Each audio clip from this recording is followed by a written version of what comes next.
तारीख 30 जनवरी साल 1948। यही वो तारीख थी जिस दिन देश में लोकतंत्र का परचम लहराने वाले मोहनदास करमचंद गांधी हमेशा के लिए मौन हो गए।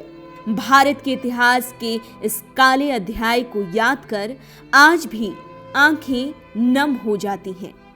अहिंसा का पाठ पढ़ाने वाले बापू इसी तारीख को शाम करीब 5:15 पर बिरला हाउस के प्रार्थना स्थल की तरफ तेजी से आगे बढ़ रहे थे कि तभी उनके स्टाफ के एक सदस्य ने अपनी घड़ी की तरफ देखते हुए उन्हें थोड़ा देरी से आने का एहसास दिलाया। उस वक्त गांधी जी ने चलते चलते ही मुस्कुराते हुए जवाब दिया था, जो लोग देर करते हैं उन्हें सजा मिलती है।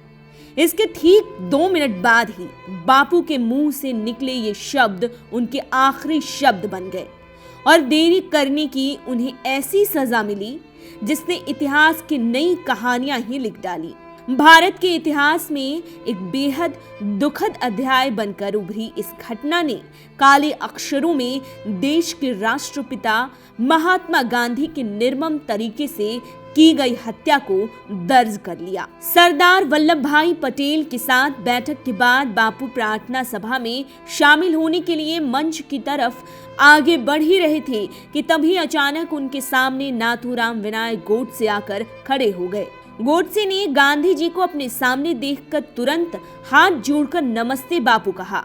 इसी बीच प्रार्थना सभा के लिए पहले से ही हो रही देरी को देखते हुए बापू के साथ चल रही मनु ने गोडसे को बीच रास्ते से हटने को कहा। इसके बाद इतिहास का वो काला अध्याय लिख दिया गया जिसे आज भी याद कर भारतवासी थरथरा उठते हैं। बीच रास्ते में बापू के सामने खड़े गोडसे ने मनु को धक्का दिया और अपने हाथों में छिपाई छोटी बेरेटा पिस्टल गांधी जी के सामने तान दी। गोडसे ने न आओ देखा न ताओ और देखते ही देखते गांधी जी के सीने पर एक के बाद एक 3 गोलियां उतारकर देश के राष्ट्रपिता का सीना गोलियों से छलनी कर दिया। गांधी जी के शरीर में दागी 3 गोलियों में से 2 बापू के शरीर से होती हुई बाहर निकल गई, जबकि एक गोली बापू के शरीर में ही फंस कर रह गई। महात्मा गांधी गोडसे की इस चाल को जरा भी भाप पाते इससे पहले ही बुरी तरह से घायल बापू वहीं जमीन पर गिर पड़े।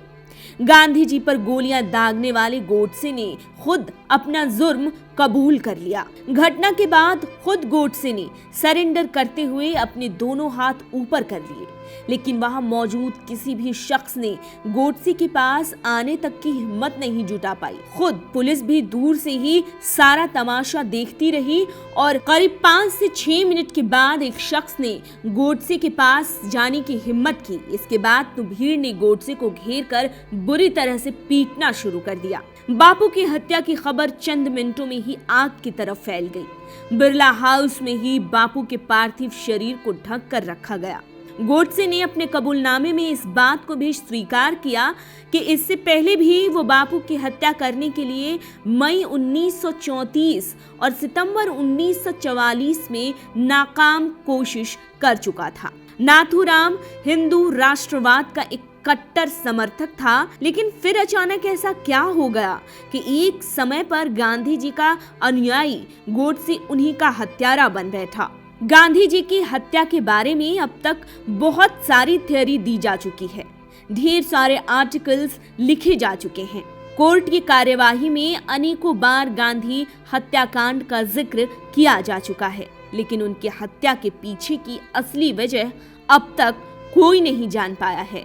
इसके अलावा कहीं गांधी जी की हत्या के पीछे किसी राजनीतिक पार्टी का हाथ तो नहीं था।